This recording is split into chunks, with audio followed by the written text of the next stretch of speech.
Hello दोस्तों, मेरा नाम स्नेहा है। मैं बहुत गरीब परिवार से थी। मेरे पिताजी एक किसान थे। बड़ी मुश्किल से घर का गुजारा हो पाता था। धीरे धीरे मेरी उम्र 21 साल की हो रही थी और मेरे पिताजी मेरी शादी के लिए चिंतित रहने लगे थे।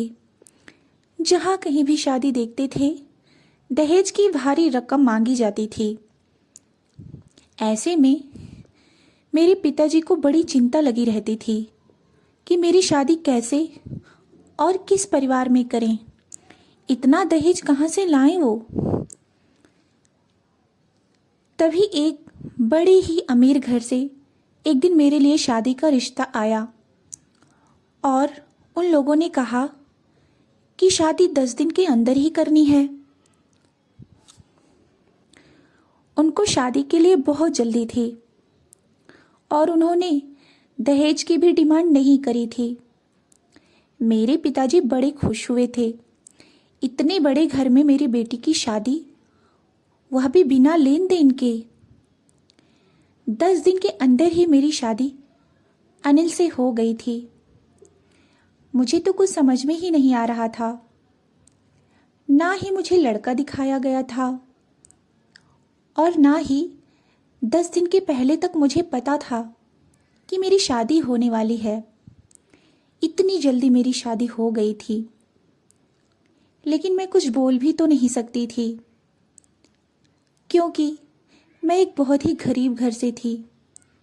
मैं अपने पिता का दिल नहीं दुखाना चाहती थी।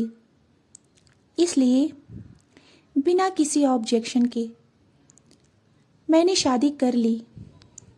मैंने सोचा था कि शादी के बाद मेरी दुनिया बदल जाएगी,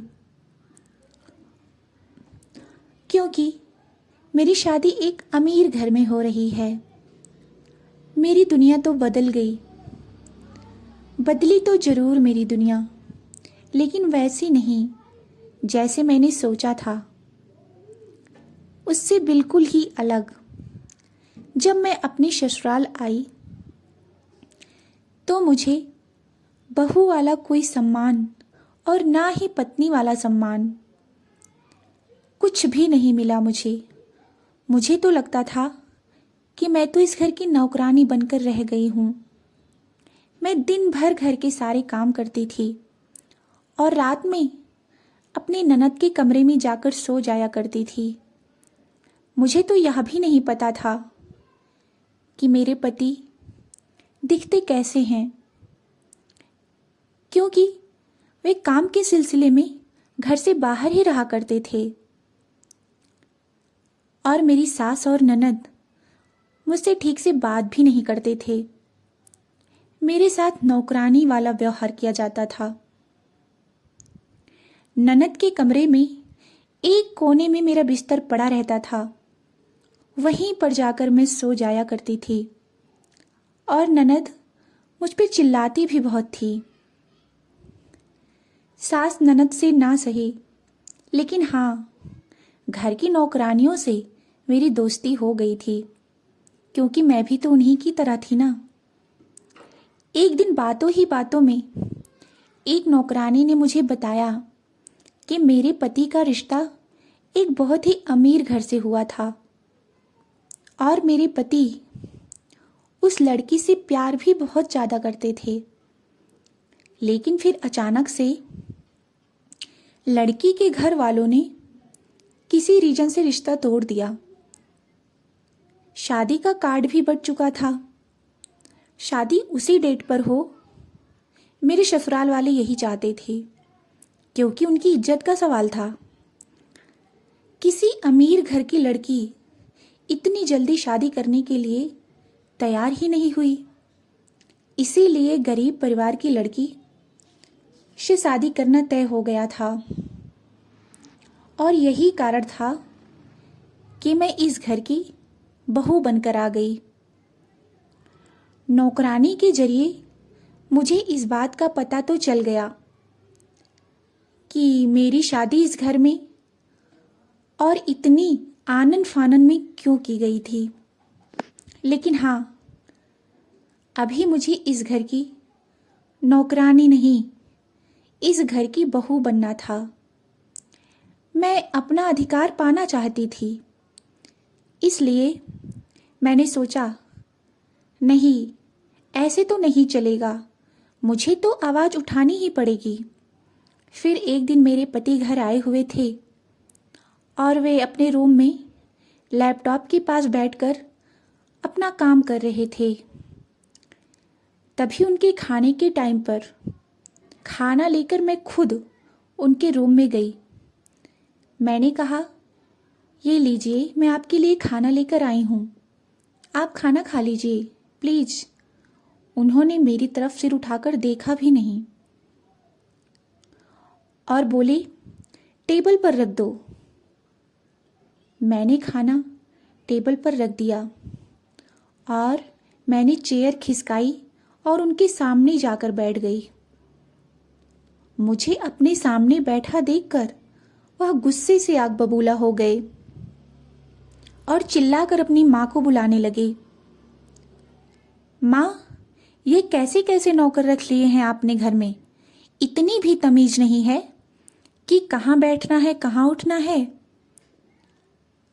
तो मेरी सासू माँ ने कहा, तुम्हारी हिम्मत कैसे हुई यहाँ पर बैठने की? मैं तो अपनी सासू माँ को देखती ही रह गई और अपने पति को भी। फिर मैंने अपनी सासू माँ से बोला, क्या एक पत्नी अपने पति के रूम में नहीं बैठ सकती? मेरी यह बात सुनकर मेरी सासू माँ वहाँ से चली गई। फिर मैंने अपने पति से कहा, आप लोग तो पैसे से तो बहुत अमीर हैं, लेकिन आप लोगों के पास दिल नहीं है। मैं आपकी पत्नी हूँ, आपने मुझसे शादी कर ली है, इतने दिनों से आपने मुझे देखा भी नहीं और ना यह जानने की कोशिश करी कि मैं कहाँ सोती हूँ, कहाँ रहती हूँ, क्या खाती हूँ और मेरे साथ व्यवहार कैसे किया जाता है। तभी मेरे पति ने कहा, प्लीज, शादी जल्दबाजी में और मजबूरी में हुई थी तुमसे, मेरी तुम में कोई दिलचस्पी नहीं है। और हाँ, तुम मेरी पत्नी हो, इस नाते इस रूम में तुम्हारा अधिकार है।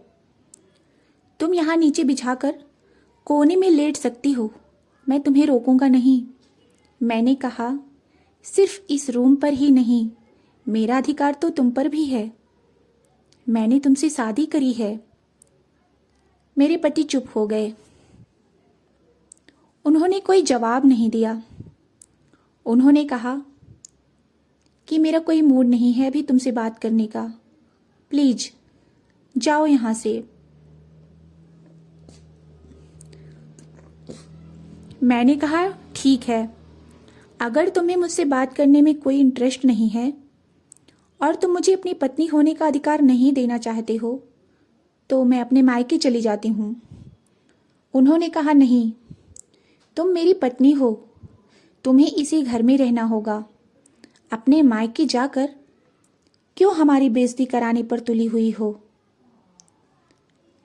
हमारी इज्जत क्या रह जाएगी समाज में अगर तुम मायके में जाकर बैठ जाओगी तो। और अगर रही बात पत्नी के अधिकार की, तो अभी मुझे थोड़ा टाइम दो। अभी मैं पुराने गम से उभर नहीं पाया हूँ, अभी मैं अपने पहले प्यार को नहीं भूल पाया हूँ। मैंने कहा, ठीक है, मैंने सोच लिया था कि बिना कुछ बोले, बिना अपना हक मांगे इस घर में तो कभी भी नहीं मिल सकता है। और अपनी सास ननद की नज़रों में मैं गिरना नहीं चाहती थी। मैं नौकरानी की तरह नहीं रहना चाहती थी। मैं बहू की तरह रहूँगी और अपने हक के लिए लड़ती रहूँगी।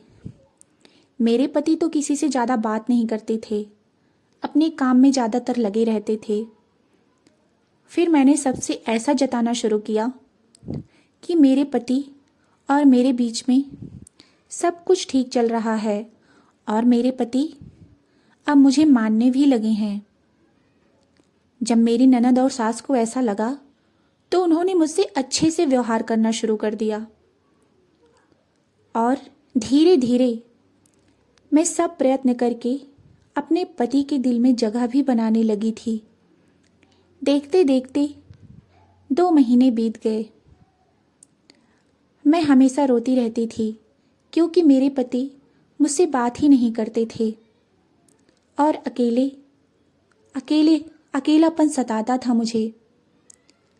एक दिन किसी अनजान नंबर से मेरी सासू माँ के फ़ोन पर फ़ोन आया कि आपके बेटे का एक्सीडेंट हो गया है और उन्हें हॉस्पिटल में एडमिट करा दिया गया है।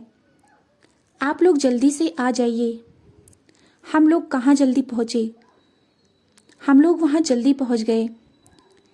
एक्सीडेंट में मेरे पति का एक पैर टूट चुका था। वे हॉस्पिटल में एडमिट थे। उनके पैर पर प्लास्टर था।